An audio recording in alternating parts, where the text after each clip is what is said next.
muchas gracias. Voy a hacer lo mejor posible porque, como se pueden dar cuenta, estoy un poco enferma.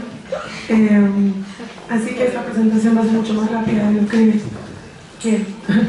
Bueno, pues mucho gusto, muchas gracias a todas y a todos por estar aquí. Gracias por escucharnos, gracias por la atención que lo están haciendo.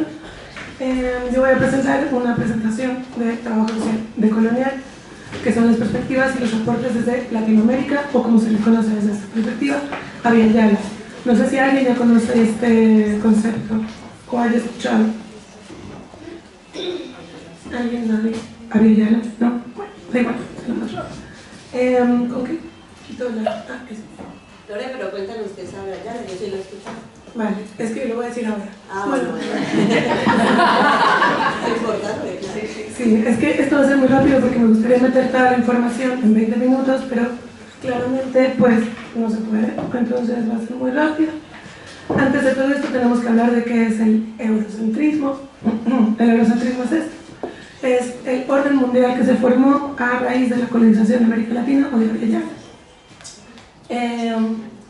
Impuso la retórica de modernización y de progreso, de civilización, de cosas que no entiendo muy bien, a través de la salvación, ¿no? Como la religión, la racionalidad y otras cosas. Y eso esconde lo que significa que es la gestión de unos países y unos grupos humanos a otros grupos humanos y otros países y otras civilizaciones y pueblos, a través de gestionar su economía, su conocimiento, sus recursos, las personas que viven ahí y las subjetividades de las personas. Sus características son estas que ya podemos ver, que dice que es Europa como el centro del mundo, como a lo que se debe llegar a ser, como civilización y como pueblos, como todos, y hizo una jerarquización racial que pone obviamente en primer lugar ciertas racialidades, inventó la raza, por decirlo así. Y en pocas palabras es lo que dice el ecologista, ecopolítico egipcio Samir Amin, que es la suma de los prejuicios e ignorancias que se tienen desde Europa hacia los otros pueblos y otras sociedades que no viven de manera europea, ¿no?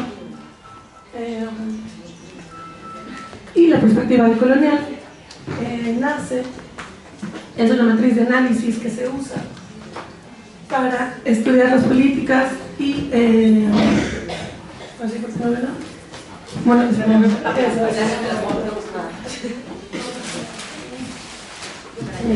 otro lado? Gracias por la... Oiga, Marta.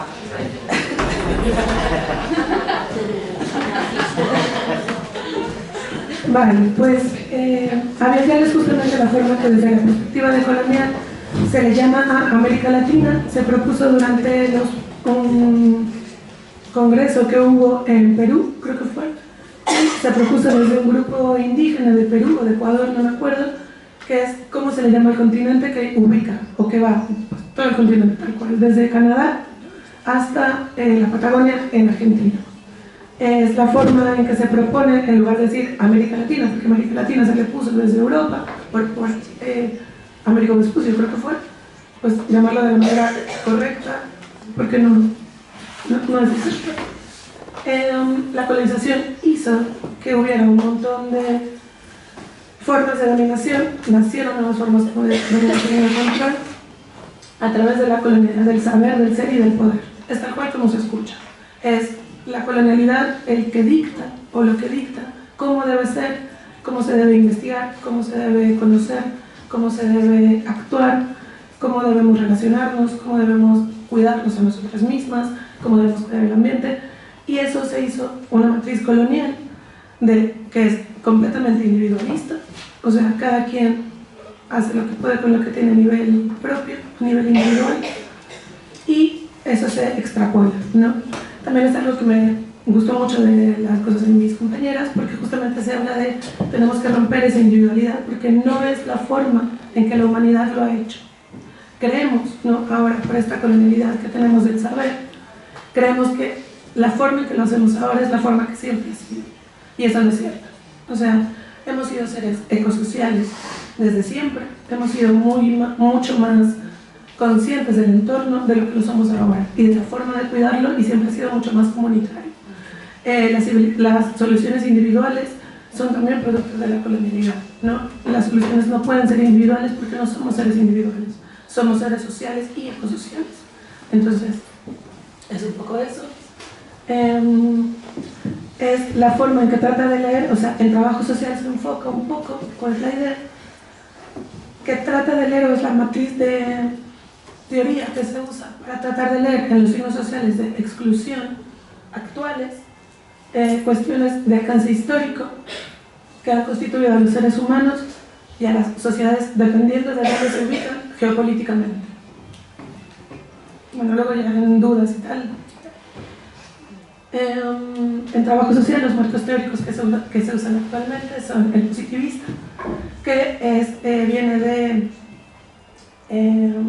ay, esperen, no me acuerdo cómo se dice, 2 segundos.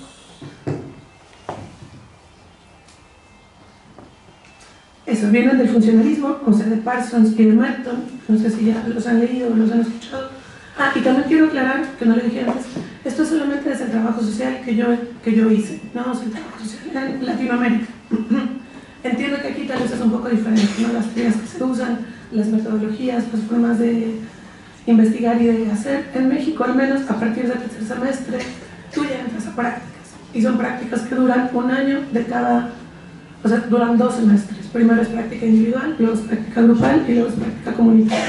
Entonces, con la poca teoría que tuviste de los primeros 2 semestres, te meten y aprendes la vivencialidad, es justamente lo que hablábamos, ¿no?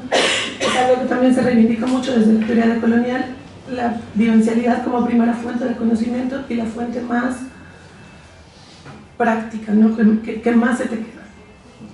Entonces, bueno, las teorías actuales usan esto, que es la positivista, donde se nota que, o se entiende que las políticas públicas y sociales van a paliar las disfuncionalidades de la sociedad, y la teoría crítica, que se ven más como una expresión de la lucha de clases, ¿no? En vez del marxismo y todo esto. Se explica la sociedad a través de estas como categorías de análisis, que son la división social del trabajo desde la perspectiva marxista, la división social técnica del trabajo desde la perspectiva del trabajo social latinoamericano, y la división sexual del trabajo y de la sociedad y del reparto social de tareas desde las teorías feministas. Y la propuesta de la teoría decolonial es usar la interseccionalidad. No sé si alguien ya ha escuchado ese término. Tuvimos un curso. ¿Sí? Sí. ¿Os acordáis? Los de tercero nos hablaron de la teoría. ¿Os acordáis? Sí, tuvimos que hacer un beso así. Muy bien, pues entonces ya saben un poco de qué trata.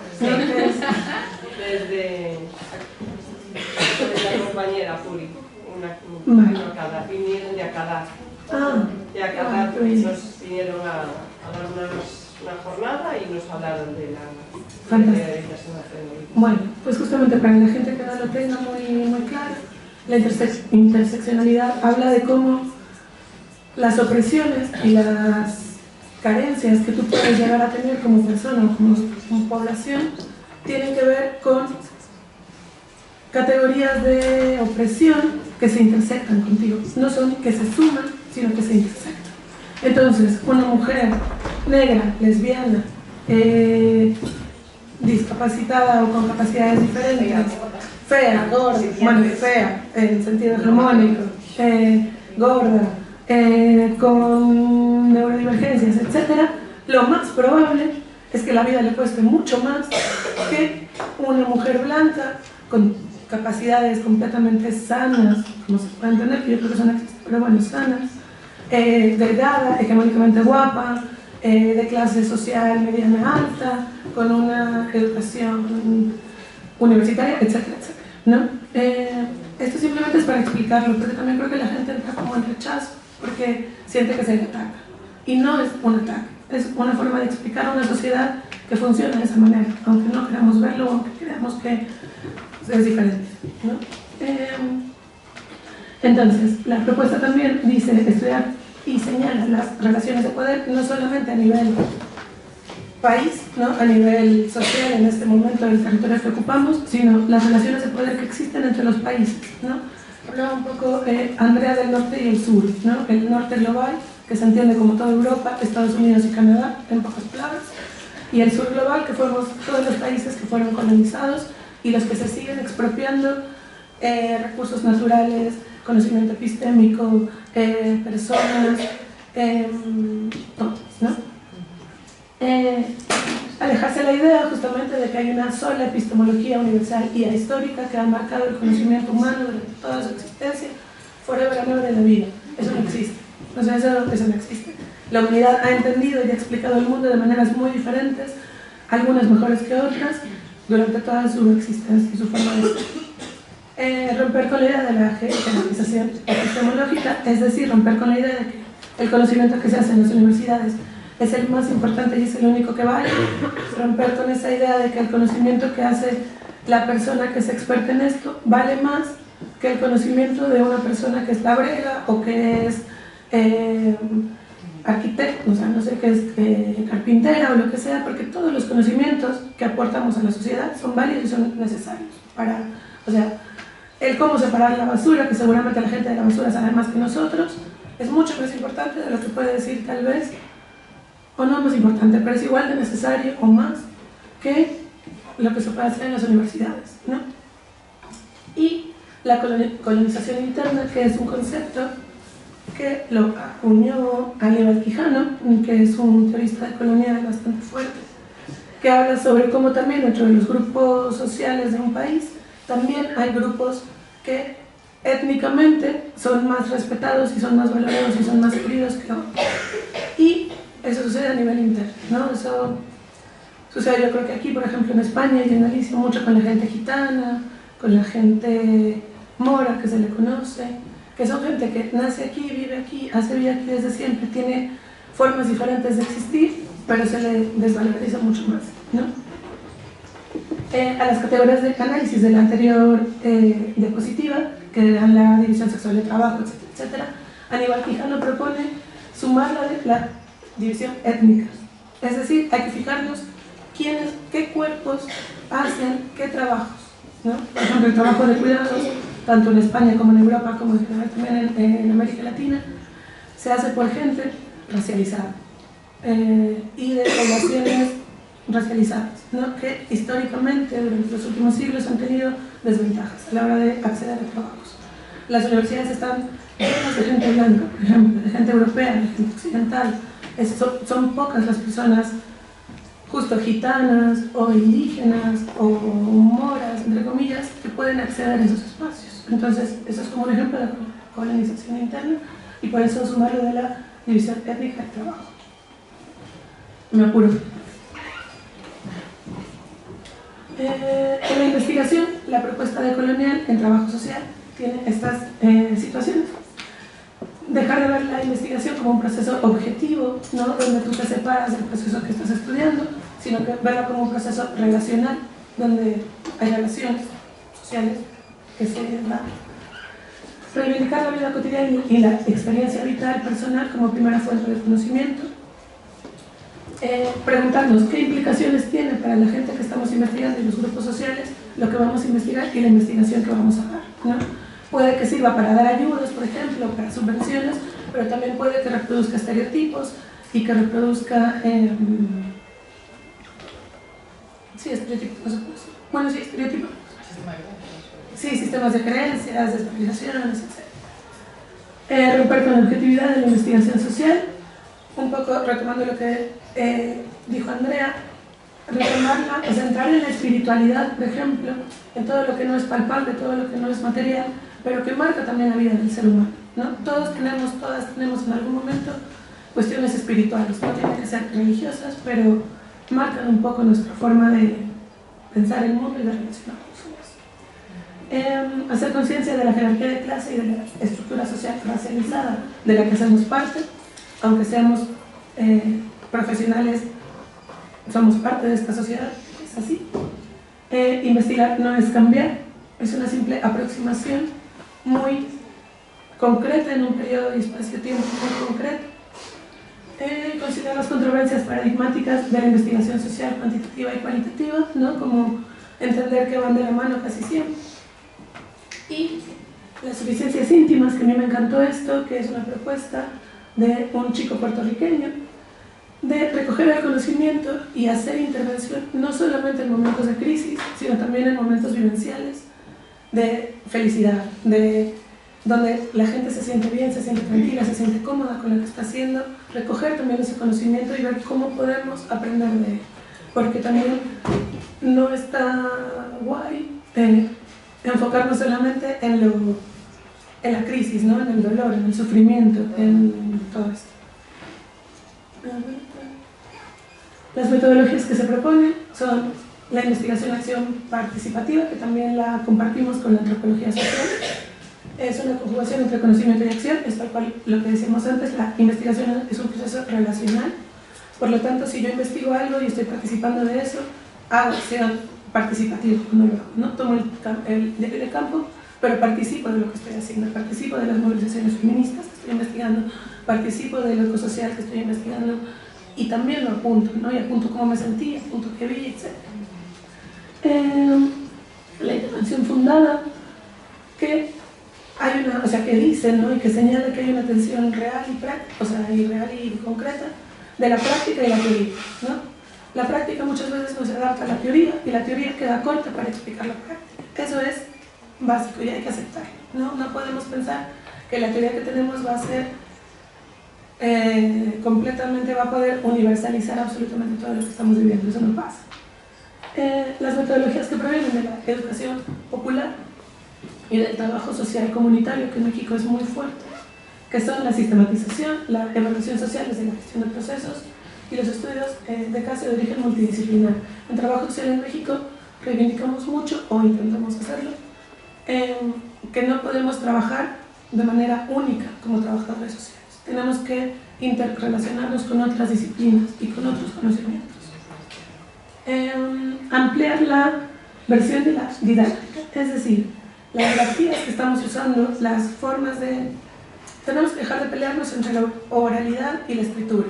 Y la escritura y la oralidad se quedan cortas muchas veces. Entonces, ampliar las grafías de lo que conocemos, ¿no? Aprender lenguajes que han sido menospreciados como medio de comunicación, como puede ser los textiles, como puede ser la cocina, como puede ser la forma de sembrar, y tomarlos como un medio de comunicación que te está comunicando cómo vive esa sociedad que está haciendo. La simbología, que también se propone, porque nos pone en vía directa con la espiritualidad y nos permite muchas veces explicar holísticamente y de forma sagrada, que eso lo vemos así un poco, cosas que la escritura y la oralidad se quedan cortas. Entonces, aprender simbología. Y esto me encanta, porque es un ejemplo de trabajo social decolonial. Esto es un proceso y un proyecto de intervención que se llevó a cabo en Senegal por un chico que emigró 3 veces a España. En la tercera dijo: estoy harto de cómo nos tratan aquí en España, estoy harto de que mi única opción laboral sea vender por la noche o etcétera. Me voy a regresar a Senegal y voy a empezar un trabajo social comunitario en Senegal. Y son proyectos increíbles donde literal hizo una aldea con bioconstrucción, dio trabajo y trabajó con la gente de la comunidad, porque es también lo primero que se dice desde la opción decolonial, es: tú no llegas como el erudito que sabe todo a una comunidad a decirles: yo los estudié y ustedes lo que necesitan es esto. Tú facilitas las herramientas a la comunidad y la propia comunidad es la que decide y es la que habla y es la que pone en práctica las formas de cambiar el mundo que tiene, no el mundo concreto que tiene. Entonces, esta aldea es una aldea bicosocial, bioconstrucción social, donde hay un montón de proyectos preciosos e increíbles de reciclaje, huertos comunitarios, arte, ciencia, política también, porque son espacios políticos donde la gente va y hace asambleas respecto a lo que está pasando, respecto a las elecciones, respecto a un montón de cosas. Entonces, el primero sería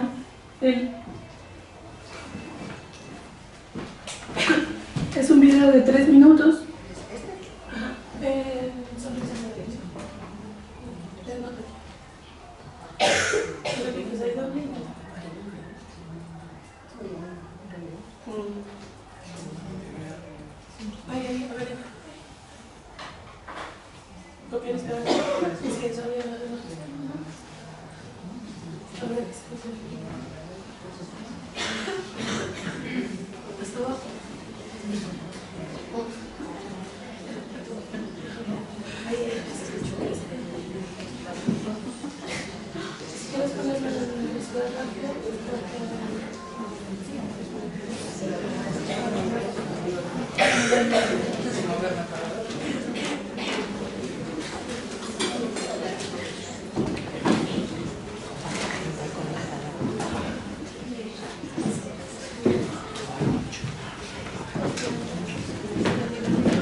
Ahora el video que vamos a ver es muy rápido, es justamente la pareja de Mamadou, que es el chico que fundó esto, bueno, que empezó con todo esto.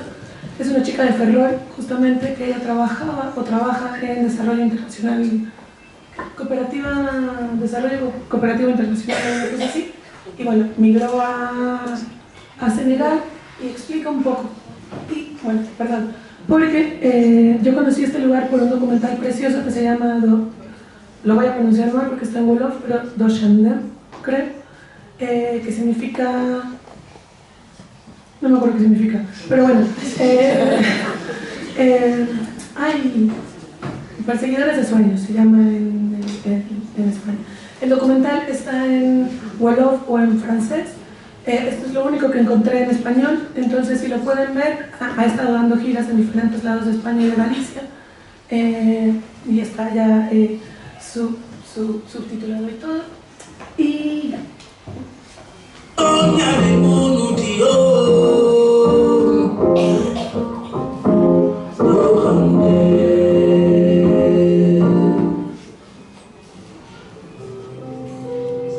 Conocí a Mamadou una relación personal, pero también de colaboración.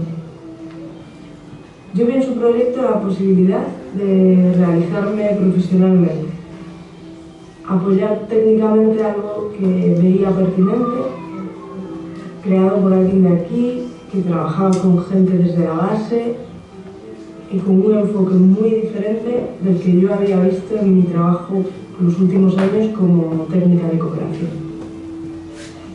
Para mí supuso renunciar al confort que me había dado el sistema, pero no dudé en embarcarme en ese proyecto que yo veía que era creativo y flexible y crítico y sobre todo que ofrecía posibilidades reales a la gente.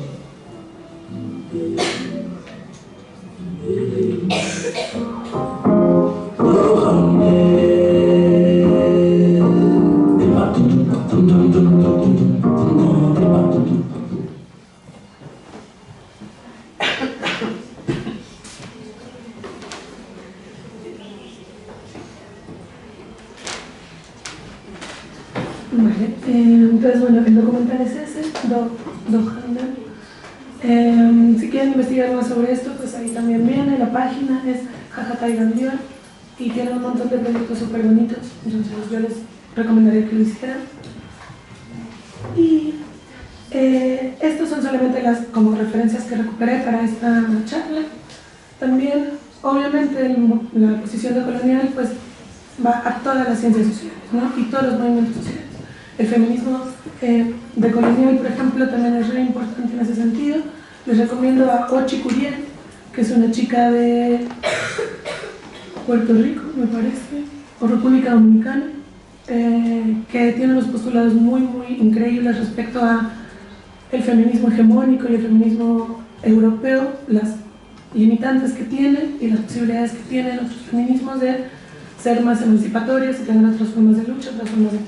En trabajo social yo recuperé esto, es de la Universidad de Ecuador, de México, de Costa Rica, de Perú, y les recomendaría, bueno, ahí viene todo, al final, bueno, estoy ya hasta allá, les recomiendo que es una página que tiene la universidad en la que yo estudié, que es la UNAM, que se llama Mi Trabajo es Social, y es un espacio de compartición digital donde tú puedes subir tus proyectos y tus escritos, etcétera, y hay más de 400, no sé cuántos miles de libros en descarga libre, ¿no? Que puedes consultar, que puedes ver, que hablan mucho de esto, hablan mucho de metodologías diferentes de intervención, de propuestas diferentes de teoría social para entender la realidad, etc. Y pues eso sería todo. Muchísimas gracias.